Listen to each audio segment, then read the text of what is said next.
The fat pads of the face or the muscles of the face? Which are more important for portraiture?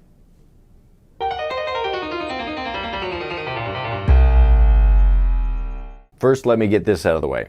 I believe that the anatomy of the skull is the first and most important thing for us to understand before we get into the squishy, fleshy features of the face.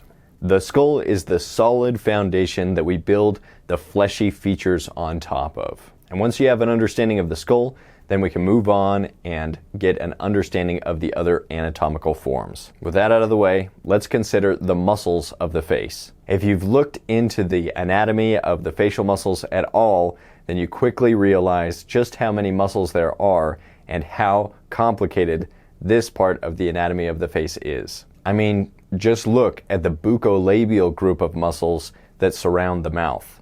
Bucolabial? More like bucoloco, because it's crazy how many muscles there are around the mouth. And then on top of that, all of these muscles of the face have weird Latin names like the orbicularis oculi. What is it? What the heck is it? I can't even remember. That's how complicated it is. I have to look at my phone just to remember the name of the levator labii superioris alicanasi. The zygomaticus major. I mean, I'm the instructor for the course.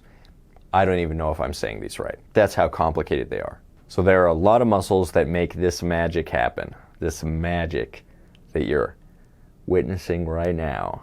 That is made possible by the muscles of the face. So surely they're important, you'd think. But there's something I realized when going over the premium lessons on the anatomy and all of the muscles of the face. While these muscles do determine the facial expressions that are very easy to see, there are very few of these muscles that are actually noticeable on the surface of the face, even when flexed. What we notice is how the muscles affect the skin.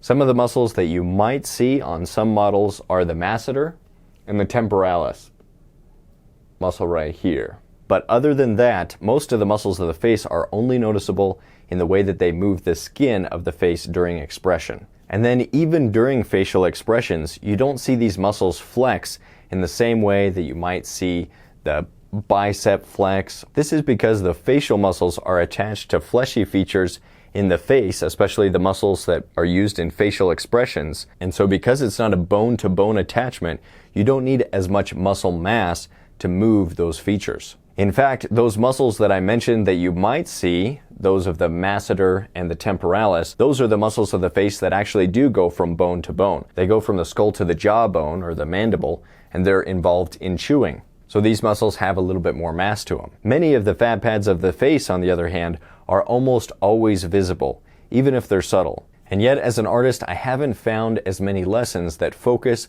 on these fundamental facial features of the fat pads of the face. The fat pads of the face help to protect the face, and they also facilitate in the movement of the muscles of the face during facial expressions. The fat pads of the face typically become more prominent as you age, as the skin becomes less tight, and the fat pads themselves shrink and move down, pulled by gravity and the inevitable march of time, pulling your face down towards the ground.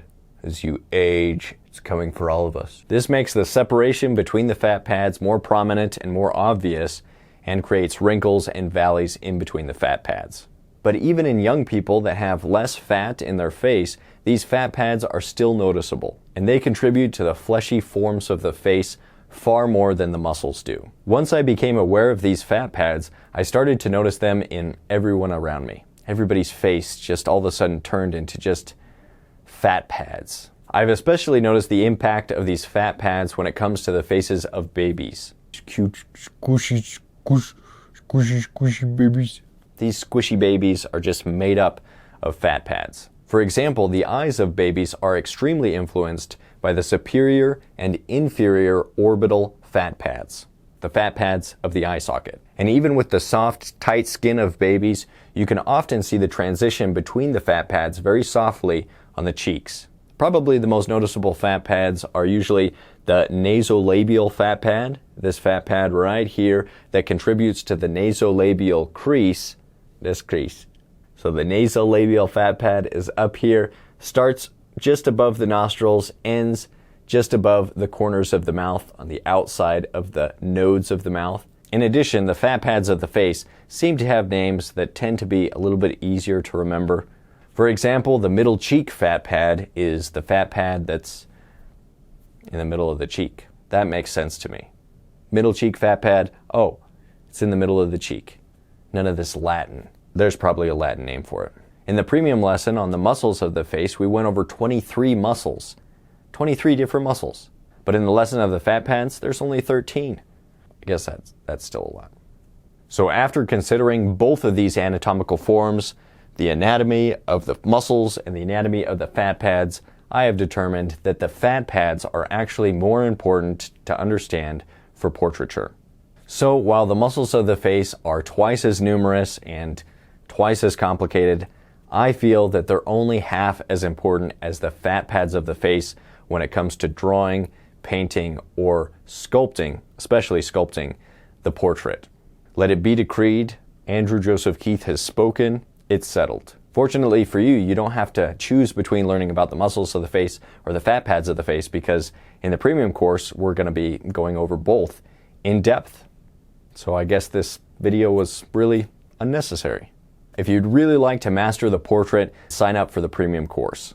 The full course has additional lessons, demos, assignments, critique videos, and more. So I hope to see you over there. Stay creative, stay productive.